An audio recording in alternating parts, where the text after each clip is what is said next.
হুজুর আমি তো ওয়াহাবি, ওয়াহাবিদের কি ভোট দেওয়া যাবে ভাই? দেখেন, আপনারা আপনাদের আদর্শের কথা মাঠে বলেন, ইসলামের আলোকে আমরা আমাদের আদর্শের কথা বলি, ইসলামের আলোকে। এটা 1400 বছর থেকে চলতেছে, কিয়ামত পর্যন্ত চলবে। কিন্তু আমি যে দায়িত্ব নিয়ে মাঠে আত্মপ্রকাশ করেছি, এটা হলো রাজনীতি। আর রাজনীতি হয় আকীদার ভিত্তিতে না, রাজনীতি হয় ইনসাফের ভিত্তিতে। সুতরাং আমি যখন রাজনীতি করবো, ইনসাফের ভিত্তিতে করবো। হুজুর আপনি তো দলিল দিয়ে কথা বলছেন না, যারা ওয়াহাবি খেসে করা যাবে না। এটা আমার কথা না, এটা দলিল। এটা হলো যাদের আকীদার মধ্যে কোনো বিষয় আমার মতো থাকে, এটা আপনি তো ওইজন, এটা আল্লাহর হাবিব সাল্লাল্লাহু আলাইহি ওয়াসাল্লাম নিজে বলছেন। আপনি তো ওইজন, না আপনি তো ওইজন ওয়াহাবির জানাজা যখন যেত না, ওয়াহাবির সাথে তোমার সাহায্য যেত না, ওয়াহাবির সাথে যাচ্ছে তখন যাবে না, এগুলো তো আপনি বলছেন না। এটা কেন বলছে আমি বলবো, বলেন। আপনি যাদের আকীদাতে সমস্যা থাকে, যাদের আকীদায় প্রবলেম, তাদের সাথে যে সম্পর্ক রাখা যাবে না, এটা কিন্তু আমার কথা না, এটা রাসূল সাল্লাল্লাহু আলাইহি ওয়াসাল্লামের কথা। উনার বুড়ো লাগবে না, এটা বুটের জন্য বলছিলাম, এটা আপনি বুড়ো লাগবে তাইলে মনে আপনি বুঝেন না।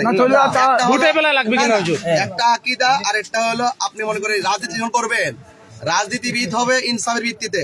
এখানে হিন্দু থাকবে, খ্রিস্টান থাকবে, এবং আমার মতদর্শের পক্ষে থাকবে, বিপক্ষে থাকবে।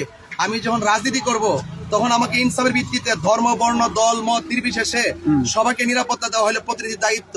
এই জন্য রাজনীতির ভাষার সাথে আকীদার কোনো বিষয় আপনি নির্বাচিত হইলে কি ওয়াহাবিরা কি আলাদা করে দিবেন? কেন আলাদা হবে? কেন আলাদা হবে? কেন আপনি তো বলছেন না, অবশ্যই না, এটা আপনাদের